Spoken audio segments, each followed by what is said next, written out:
Hey everyone, AstroNerdBoy here, and today I want to talk about what is laughable to me. This whole talk about Twitter imploding and dying and all this stuff.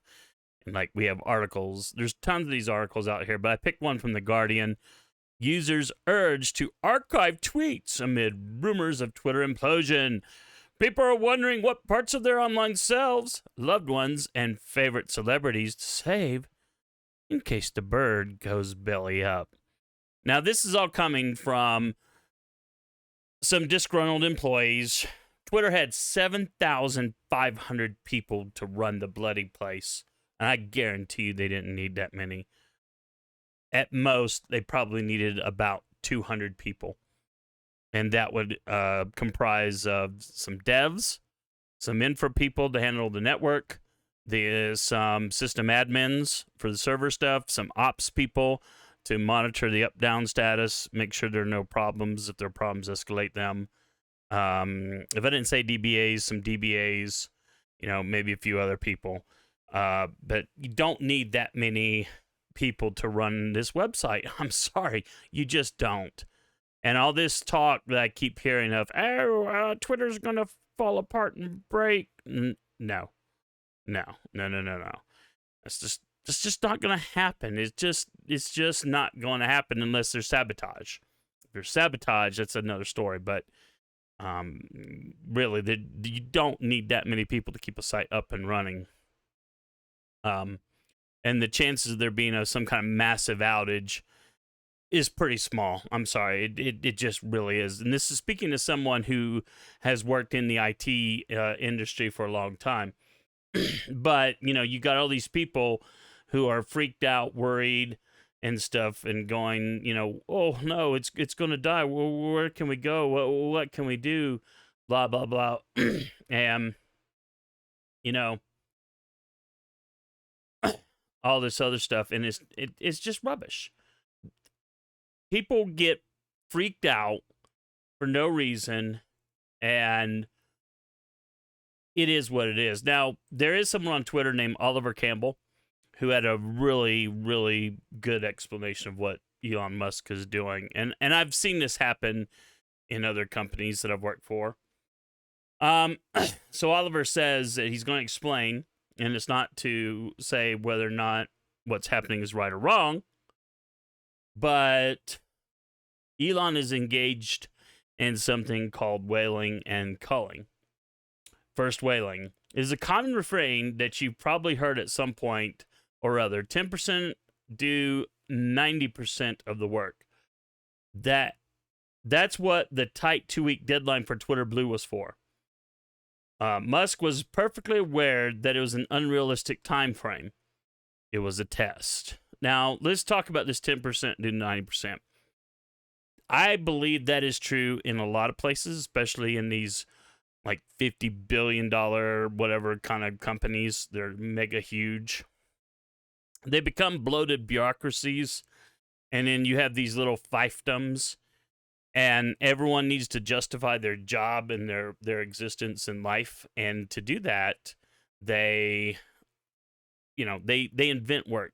They do things that are designed to make sure that they and their little fiefdom stay integrated into the system, when in fact the system would probably be better off without them.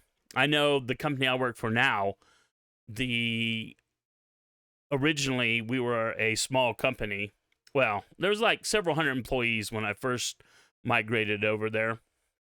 And then there was a big culling because they were just way overstaffed, and we dropped down to below 100. And that includes the offshore contractors. And now we're down to probably, I would say, about 75. But over the years, we've been sold. We were bought up by, a big English firm, and then a big London firm bought them. And then that London firm spit us out. And now we're our own company again, partnered with, we're one division when there's another division that the London firm also spit out that they didn't want. And then we got bought up. The two of us got bought up by a rich banker, and now we're moving forward as two separate entities but one company. But during the process, we've lost people, and things keep going because we have the staffing, we have the people who are dedicated to keep things running, to keep things going, so forth and so on. But Twitter was, I've never, 7,500 people, that's just insane. I was just way over bloated, in my opinion. But right now, like my company right now, I would say we are 100% of the people are doing all the work. We're not in that 1090. But I have worked for companies where there was a 1090, like that London company. But I digress. So, by pushing such an extremely tight deadline, Elon got to see who is actually doing work and who is resting on their laurels. Furthermore, it proved who could actually perform under extreme pressure. And that's very key because, quite frankly, that's the kind of people you want. I'm one of these kind of people. I work day and night in my job, and there's some seriously tight deadlines, and sometimes it's very frustrating and stuff, but my company pays me well to do it. So therefore I do it, That's the job I'm paid to do. The whole get this done or you're fired level of pressure. Yes, and I know this all too well. Less so today because my name is known all the way up to the top of our company. Which is kind of scary when you think about it. But they know AstroNerdBoy gets the job done. You ask him to do stuff, he gets the job done. So, under that pressure, hence, Elon was looking for the whales of the company, for the whales at the company, the heavy hitters, actually producing, and the hard people who have been there a while. When the whales don't have to carry dead weight, they perform the equivalent of 10 people.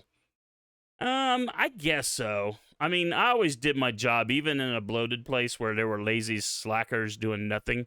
I always did what I was paid to do. So I don't know that I performed more when there wasn't dead weight. I think I always performed the same. The only difference is the little bit of stuff the dead weight would do. Now then, I was having to pick up those scraps as well, but the second is the culling. When you got 90% of the people not performing, they're actually negatively impacting the 10% who are performing above and beyond. And that's why the layoffs happen. Paraphrased, crap is going to change around here. Get on board or get out. And I've been in those situations too. And it's always a scary meeting when when new management takes over of a company and lays down that deal. Even though I've always been a hard worker, I always think, well, am I doing enough? Because in the back of my mind, I guess I know that, well, if I really, really, really pushed myself, I probably could, be even more efficient, which is stupid thinking, to be honest. Every time I mention this to, like in my reviews or whatever, management is always like, no, you do enough.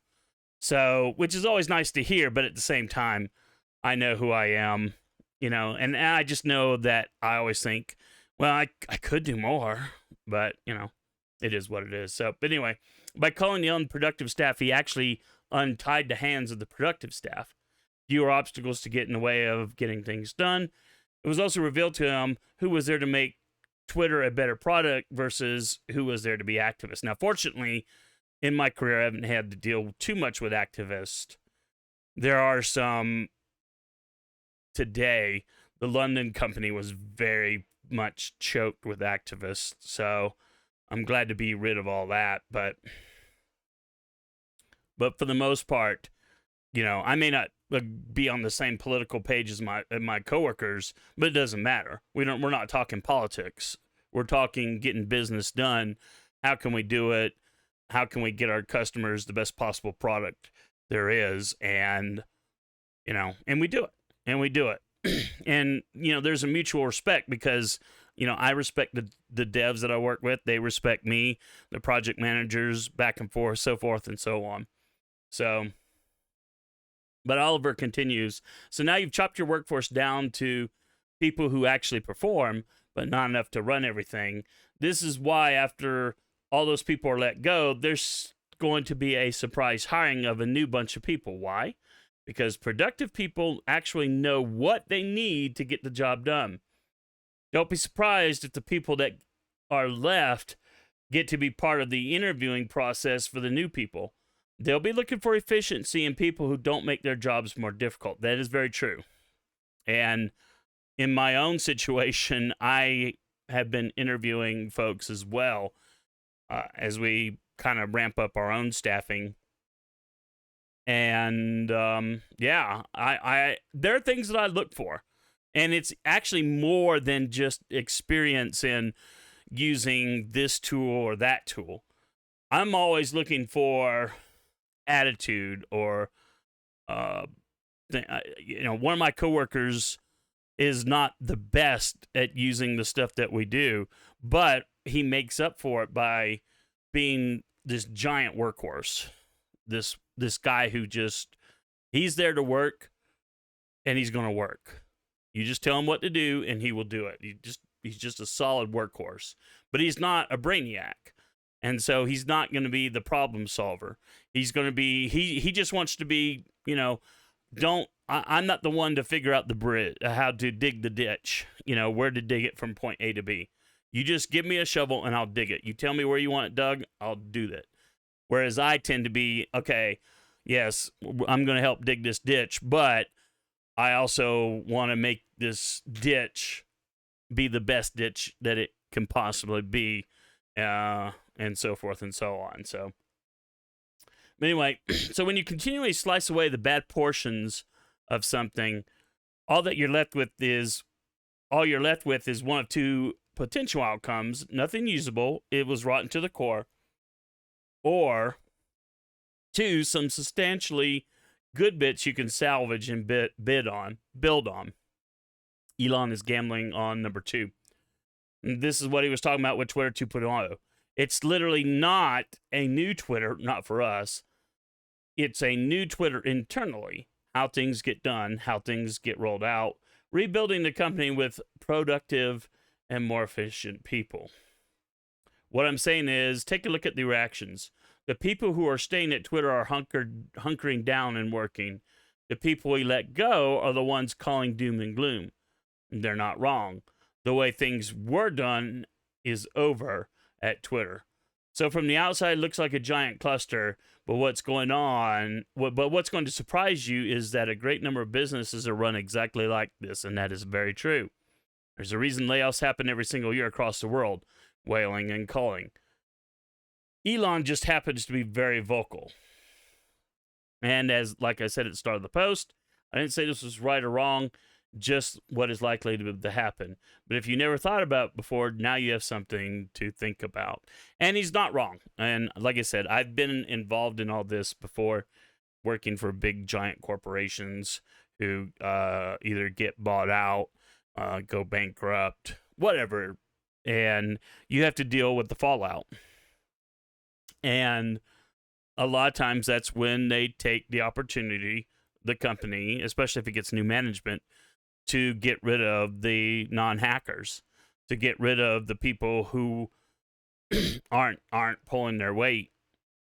And the survivors, yeah, there's more work we have to do, but at the same time, more responsibilities especially, but at the same time, when you've had to work with a bunch of worthless people who basically are there just to collect a paycheck, and if they are expected to do any kind of work, they act like it's a crime against nature.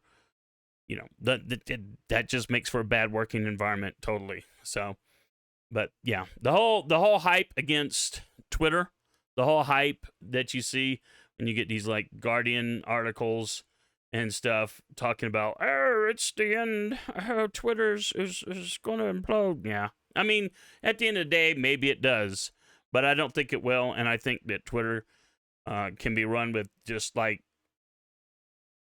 few people just to keep it floating. Like I said, a couple hundred people probably is way more than enough to keep Twitter going and take care of any potential server issues, network issues, software issues that may arise. And then they kind of rebuild from there to do new stuff, whatever new things they're planning on doing. And the Twitter 2.0 will be better than ever, I think. But that's just my opinion. Let me know yours. Like, subscribe, and all the other stuff. And we'll see you in the next video.